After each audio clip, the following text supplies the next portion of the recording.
Hi friends, நம்ம இந்த blouse பிட்டில் ஒரு 6 இயர் பேபிக்கு ஒரு ஏலைன் ஃப்ராக் கீழே வந்து இந்த கிளாத்தில் ஃப்ரில் வச்சு நம்ம ஸ்டிச் பண்ண போகிறோம். இது வந்து ஒரு மாதிரி பனாரசி மாதிரி ஒரு ப்ளவுஸ் பிட். இது 1 மீட்டர் எடுத்திருக்கேன். லைனிங் வந்து நம்ம வந்து ரேஷன் கடை சாரியில் தான் லைனிங் எடுத்துருக்கோம். ஸோ இந்த ப்ளவுஸ்க்கு நம்ம வந்து ஒரு ப்ளவுஸ் பிட்க்கு சார்ஜ் மட்டும்தான். இல்லை, இப்போ வந்து இதோட லென்த் வந்து 27 இன்ச்சஸ். நான் வந்து இப்போ வந்து 29 இன்ச்சஸ் வந்து ஹைட் எடுத்திருக்கேன். இப்போ கோணையாக இருக்கிறதுக்காக ஸ்ட்ரைட்டாக ஒரு லைன் பண்ணிவிட்டு ஷோல்டரை வந்து நான் 5 இன்ச் எடுக்கிறேன். ஆம்கோல் வந்து 5.5 எடுத்துக்கோங்க.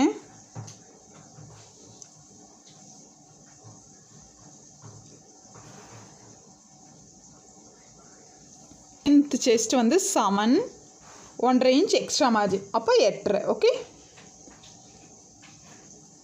செஸ்ட்டு மார்க் பண்ணிவிட்டு அங்கேருந்து ஒரு 11 இன்ச்சில் வந்து நமக்கு வெயிஸ்ட் வரும். ஓகே, 11 இன்ச்சில் வெயிஸ்ட் வர இடத்துல மேலே செஸ்ட்டு எவ்வளோ மார்க் பண்ணணுமோ அதுலேருந்து ஒரு 1/2 இன்ச் கம்மி பண்ணிக்கோங்க.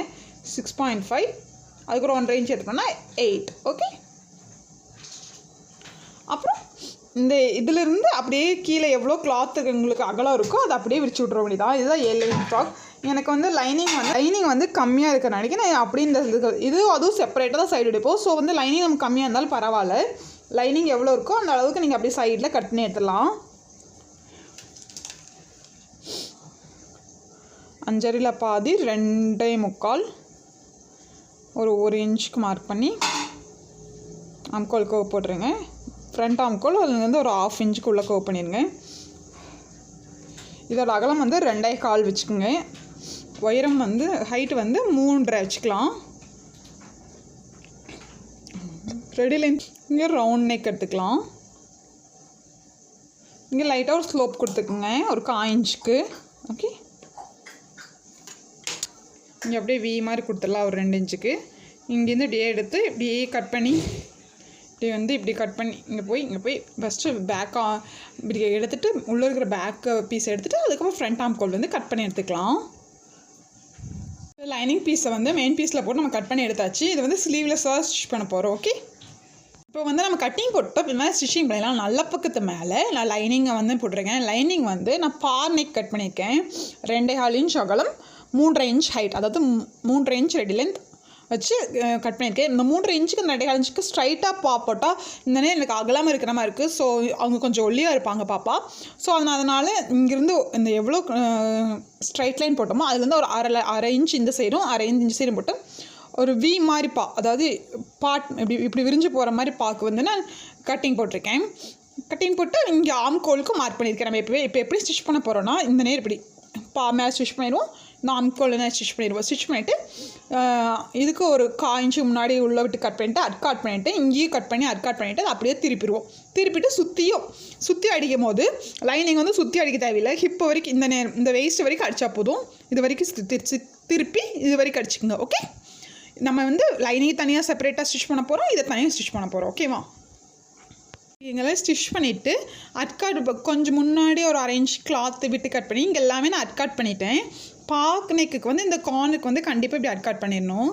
இந்த கார்னர் வருது இல்லைங்களா, இந்த கார்னரில் வந்து இங்கேயும் வர இடத்துல இந்த ரெண்டும் ஜாயின் பண்ணுற இடத்துல இந்த மாதிரி கட் பண்ணிடுங்க. அப்போ தான் ஷேப் கரெக்டாக வரும். இப்போ நம்ம அப்படியே திருப்பிடலாம். திருப்பிட்டு சுற்றியும் ஸ்டிச் பண்ணிடுங்க. சுற்றி ஸ்டிச் பண்ணும்போது வேஸ்ட் வேறு அளவுக்கு ஸ்டிச் பண்ணால் போதும். வந்து மேலே இங்கே இதெல்லாம் ஸ்டிச் பண்ணி எடுத்துகிட்டு இதுக்கு மேட்சாக ஒரு லேஸ் அட்டாச் பண்ணியிருக்கேன் பானைக்கு. ஓகே, இப்போ வந்து ஃப்ரண்ட்டு வந்து நமக்கு ஸ்டிச் பண்ணியாச்சு. இதே மாதிரி நம்ம பேக் ஸ்டிச் பண்ணிடலாம். இங்கே வந்து நான் வேஸ்ட் வரைக்கும் தான் நான் ஸ்டிச் பண்ணி எடுத்திருக்கேன். லைனிங் வந்து வேஸ்ட்டுக்கு வரைக்கும் நான் ஸ்டிச் பண்ணியிருக்கேன். மற்ற பக்கம் ரெண்டும் செப்பரேட்டாக இருக்குது. ஓகே, சைடு பேக் ஸ்டிச் பண்ணுறதுக்கு அதே மாதிரி நான் இதுக்கு வந்து ரவுண்ட் நெக் கொடுத்துருக்கேன். 3.5 இன்ச் ஹைட்டு, 2.25 இன்ச் அதே மாதிரி நெக் வரைஞ்சி ட்ரேஸ் பண்ணி எடுத்துக்கங்க. ஸ்டேச் பண்ணி எடுத்துகிட்டு எப்போ போல் ஆம்கோல் 1/4 இன்ச்சுக்கு மார்க் பண்ணியிருக்கேன். இங்கேயும் அடிச்சிடலாம். இது வந்து அடிக்கும் போது எவ்வளோ உங்களுக்கு லென்த்துக்கு ஊக்கு வைக்கிறேன்னா எவ்வளோ நெக் லென்த்துக்கு வைக்கிறீங்களோ அந்தளவுக்கு வச்சுக்கோங்க. நான் ஜிப்பு வைக்கிறேன். ஸோ 5.5 to 6 ஹைட் இருக்கிற மாதிரி ஒரு ஸ்ட்ரைட் லைன் ரெண்டையும் ஃபோல்ட் பண்ணி இருக்கிற ஸ்ட்ரைட்டாக எங்கே வருதோ அந்த நேரம் வந்து நான் ஃபோல்ட் பண்ணி சென்டர் லைன் மார்க் பண்ணியிருக்கேன். சென்டர் லைன் மார்க் பண்ணிவிட்டு இதை எப்படி பண்ணணும்னா இது இப்படி கொண்டு வந்து இங்கே வி மாதிரி கொண்டு வரணும். இந்த சென்டர் லைனுக்கு ஒரு 1/4 இன்ச்சு முன்னாடி 1/4 இன்ச்சு பின்னாடி. ஓகே, இப்படி வி மாதிரி ஸ்ட்ரைட்டாக கொண்டு வராமல் இந்த 1/4 இன்ச்சில் கொண்டு வந்து இங்கே 1/4 இன்ச் லைஸில் முடிகிற மாதிரி இருக்கணும். ஓகே, இப்படி வி மாதிரி ஸ்டிச் பண்ணி கொண்டு எடுக்க போகிறோம். இங்கேருந்து இப்படி கொண்டு வந்து இந்த நேரம் இப்படி இங்கே வந்து அப்படி இங்கேருந்து கீழே இப்படியே ஸ்டிச் கொண்டு போய் இங்கே கொண்டு வந்து இப்படி முடிச்சிடணும். ஓகே, அப்புறம் காய்ந்து விட்டு கட் பண்ணிவிட்டு கட் பண்ணிவிட்டு இந்த நேரம் சென்டராக ஒரு லைன் பண்ணோம் இல்லைங்களா, அதை கட் பண்ணிடுவோம். நம்ம ஸ்டிச் பண்ண வேண்டியது எந்த லைன்னா, நம்ம ஸ்டிச் பண்ண வேண்டியது இந்த சென்டர் லைனுக்கு சைடில் இருக்கிற லைன். சைடில் ஒரு லைன் போட்டுருங்க. இது தெரிய மாட்டேங்குது, க்ரீன் கலருக்கு ப்ளூ. ஓகே, இந்த லைனில் தான் நம்ம ஸ்டிச் பண்ண போகிறோம். ஓகே, இந்த 2 லைன்லேயும் நடுவில் இவ்வளோ கேப்பாக இருக்கக்கூடாது. 2 காயிஞ்சு தான், இது காயிஞ்சு இது காயிஞ்சு. ஓகே, நான் நடுவில் நம்ம ஜிப் இன்சர்ட் பண்ணிடுவோம். ஸோ அந்த காயிஞ்சு வந்து கரெக்டாகிடும். இப்போ வந்து நான் இங்கேருந்து இப்படி ஸ்டிச் பண்ணி இங்கே இப்படி கொண்டு வந்து இங்கே இப்படி போய் இப்படி பண்ணி ஸ்டிச் பண்ணி எடுத்துகிட்டு நடுவில் வந்து ஓப்பன் பண்ணி எடுத்திருக்கேன். அதேமாரி இங்கே ஸ்டிச் பண்ணியிருக்கேன், இங்கே ஸ்டிச் பண்ணி கட் பண்ணியிருக்கேன். இது வந்து நம்ம அப்படியே திருப்ப போகிறோம். திருப்பும்போது இந்த ஷார்ப் எட்ஜில் வந்து பென்சில் இந்த மாதிரி ஏதாவது வச்சு திருப்புங்க. இது திருப்பிடலாம். இந்த இடத்துல வந்து இந்த இடத்துல வரும்போது இந்த மாதிரி பென்சில் வச்சு திருப்புங்க. கொஞ்சம் ஷார்ப்பாக இருக்கும், நீட்டாக ஷேப் கொடுக்கும். ஓகே, இப்போயாச்சு. இப்போ இதுக்கு மேலேயே நம்ம வந்து மேலே ஸ்டிச் பண்ணிடலாம். ஸ்டிச் பண்ணி எடுத்துகிட்டு ஜிப் எப்போ போல் ஜஸ்ட் இதுக்குள்ளே இன்சர்ட் பண்ணிவிட்டு இதுக்கு மேலே தான் நான் ஸ்டிச் பண்ணுவேன். இது மேலே அப்படியே இங்கே ஸ்டிச் பண்ணி இங்கே வந்துட்டு மறுபடியும் இது மேலே கொண்டு கெட்டி தையல் போட்டு ஸ்டாப் பண்ணிங்க. ஜிப் அவ்வளோ தான். அதுக்கப்புறம் சைடு வந்து ஹிப்பு வெயிஸ்ட்டு வரைக்கும் லைனிங் அடிச்சிருங்க. இப்போ நம்ம ஜிப் வச்சாச்சு. நான் சைடு வந்து ஹிப்பு வெயிஸ்ட் வரைக்கும் ஸ்டிச் பண்ணி எடுத்திருக்கேன். இதுக்கு மேட்சாக கிளாத். இது வந்து இதோட உயரம் வந்து நான் 3.5 இன்ச் எடுத்திருக்கேன். சின்ன ஃப்ரில்லாக தான் வைக்கிறேன், ரொம்ப பட்டை ஃப்ரில்லாக இல்லை. 3.5 இன்ச் ஹைட் எடுத்துகிட்ருக்கேன். நீளம் வந்து இது எவ்வளோ இருக்கோ இதில் டபுள் கிளாத் எடுத்திருக்கேன். இது எவ்வளோ நீளம் உங்களுக்கு வருதுன்னு மெஷர் பண்ணிட்டு அதுலேருந்து டபுள் எடுத்திருக்கேன். டபுள் எடுத்துகிட்டு எப்பவும் போல் இந்த ஹைட்டு இப்படி இங்கே நல்ல பக்கத்துக்கு மேலே நான் ஃப்ரில் வச்சு ஜாயின் பண்ணல, இதுலேயே டேரெக்டாக ஃப்ரில் வைக்க போகிறேன். கீழே வந்து ஃப்ரில் மடிச்சடிச்சிருக்கு. ஸோ வந்து இந்த நல்ல பக்கத்து மேலே இதோட ஃப்ரில்லோட நல்ல பக்கம் உள்ளே இருக்கிற மாதிரி போட்டுக்கங்க. உள்ளே இருக்கிற மாதிரி போட்டுட்டு 1/2 இன்ச்சுக்கு இப்படி குட்டி குட்டியாக ஃப்ளீட்ஸ் வச்சுருங்க. ஓகே, உங்கள் கிளாத் எவ்வளோ மெஷர்மெண்ட் அளவு இருக்கும் அதுக்கு தகுந்த மாதிரி நம்ம ஃப்ளீட்ஸ் வைக்கலாம். நிறைய கிளாத் இருந்துச்சுன்னா நிறைய ஃப்ளீட்ஸ் வைங்க, கம்மியாக கிளாத் இருந்தால் கம்மியாக வைங்க. இந்த மாதிரி ஃப்ளீட்ஸ் வந்து இங்கே குட்டி குட்டியாக இப்படி ஃப்ளீட்ஸ் இப்படி எடுத்துகிட்டு இங்கே இது மேலே 1/2 இன்ச் ஸ்டிச் போட்டு இதை ஓப்பன் பண்ணி இப்படி எடுத்துட்டிங்கன்னா அது கீழே வந்துடும். அதுக்கப்புறம் இதுக்கு மேலே படிமான தையல் போட்டுக்கலாம். ஓகே, இப்போ நான் அந்த கிளாத் எடுத்து ஃப்ளீட்ஸ் வச்சுட்டேன். இங்கே பார்த்தீங்களா, இது நல்ல பக்கம் உள்ளே இருக்கிற மாதிரி இந்த ஃப்ளீட்ஸ் கிளாத்தை போட்டுட்டு 1/2 இன்ச்சுக்கு ஈக்குவலாக நான் வந்து ஃப்ளீட்ஸ் எடுத்து வச்சுட்டேன். ஃப்ளீட்ஸ் எடுத்து வச்சுட்டு இது இப்படியே ஓப்பன் பண்ணி விட்டோம்னா ஸ்ட்ரைட் ஆகிடும் இல்லைங்களா. இதுக்கு மேலே நம்ம படிமான தையல் போட்டுக்கலாம். இந்த நேரம் உங்களுக்கு தையல் போட்டுருங்க. இதே மாதிரி நம்ம பேக்குக்கும் ஸ்டிச் பண்ணிடலாம். இது ஃப்ரண்ட். பேக்கு வந்து நான் பின்னாடி வந்து ரோப் வச்சுட்டேன், ஹிப் அட்ஜஸ்ட் பண்ணுறதுக்கு கொஞ்சம் லூஸ் வந்தால் குழந்தைகளுக்கு கம்ஃபர்டபுளாக இருக்கும். பேக்குக்கும் பின்னாடி வந்து எண்டில் வந்து ஃப்ரில் வச்சாச்சு. ஓகே, இப்போ நல்ல பக்கத்தை உள்ளே போட்டுருங்க. ஃப்ரண்ட் நான் போட்டு ஷோல்டர் வந்து எப்பவும் போல் 1/2 இன்ச்சுக்கு இந்த நேரம் ஸ்டிச் பண்ணி எடுத்துடலாம். 2 நேரம் ஷோல்டர் கரெக்ட் பண்ணிவிட்டு 1/2 இன்ச்சுக்கு ஸ்டிச் பண்ணி எடுத்துகிட்டு அதுக்கப்புறம் நம்ம சைடு வந்து ஸ்டிச் பண்ணிடலாம். ஷோல்டர் வந்து நம்ம ஜாயின் பண்ணியாச்சு. ஷோல்டர் ஜாயின் பண்ணிவிட்டு ஃப்ரண்ட்டில் எப்போது பவு வச்சு போர் அடிச்சிச்சு இல்லையா, அதனால் நம்ம தெரியும் பட்டர்ஃப்ளை இருக்கலான் இருக்கேன். பட்டர்ஃப்ளை வைக்கிறதுக்கு சும்மா இந்த மாதிரி ஏதாவது ரவுண்டாக ஸ்டிச் பண்ணிக்கோங்க. இந்த ரவுண்டு வந்து நான் மெஷர்மெண்ட்டெல்லாம் இல்லை, இந்த மூடியை தான் நான் ரவுண்டாக இந்த கிளாத்தில் மெஷர் பண்ணி ரவுண்டாக கட் பண்ணி ஸ்டிச் திருப்பி பண்ணி எடுத்திருக்கேன். அதாவது இந்த மாதிரி கிளாத் நீளமாக எடுத்துகிட்டு இதை டபுள் ஃபோல்ட் பண்ணிவிட்டு கிளாத் வந்து டபுளாக ஃபோல்ட் பண்ணிவிட்டு இது மேலே அந்த மூடியை போய் வச்சு ரவுண்ட் பண்ணி வரைஞ்சிட்டு அந்த ரவுண்ட் பண்ணி வரைஞ்சோம் இல்லையா, அது மேலேயே ஸ்டிச்சஸ் போட்டுட்டு ஒரு சைடு மட்டும் இப்படி தூக்கி விட்டு அதை கட் பண்ணி எடுத்துகிட்டு உள்ளே திருப்பிடணும். ஓகேவா, இந்த சைடு நல்ல சைடு வந்து நமக்கு நல்லாயிருக்கும், கட் பண்ணி இடத்தோட ஓப்பனாக இருக்கும். அது நமக்கு பின்னாடி ஸ்டிச்சஸ் போயிடும், அதனால் தெரியாது. அதே மாதிரி அந்த ரவுண்டு எந்த அளவுக்கு அகலம் இருக்கோ அதே அளவுக்கு நமக்கு ஒரு ஸ்கொயர் மாதிரி அதே மாதிரி வந்து கட் பண்ணி எடுத்திருக்கேன். கட் பண்ணி எடுத்துகிட்டு இது ரெண்டு இப்படி ஒன்று மேலே இந்த ஸ்கொயர் மேலே இந்த ரவுண்டு வந்து மேலே இருக்கிற மாதிரி ப்ளேஸ் பண்ணிக்கோங்க. ஜஸ்ட் நம்ம எப்படி பவுக்கு வந்து ஃப்ளீட்ஸ் வச்சு பிடிப்போமோ அதே மாதிரி இதுக்கும் ஜஸ்ட் கொஞ்சம் கொஞ்சமாக ஃப்ளீட்ஸ் எடுத்து பிடிங்க. இப்படி ப்ளீட்ஸ் எடுத்து பிடிச்சினாலும் உங்களுக்கு பட்டர்ஃப்ளை வந்துருச்சு. பார்த்தீங்களா, மேலே இருக்கிற பட்டர்ஃப்ளை, கீழே இருக்கிறது இந்த விங்ஸ். ஓகே, இது மேலே நான் அப்படி நூல் வச்சு சுற்றிடுவேன், அதுக்கப்புறம் தான் ஸ்டிச் பண்ணுவேன். பட்டர்ஃப்ளை அழகாக ரெடி ஆகிடுச்சு.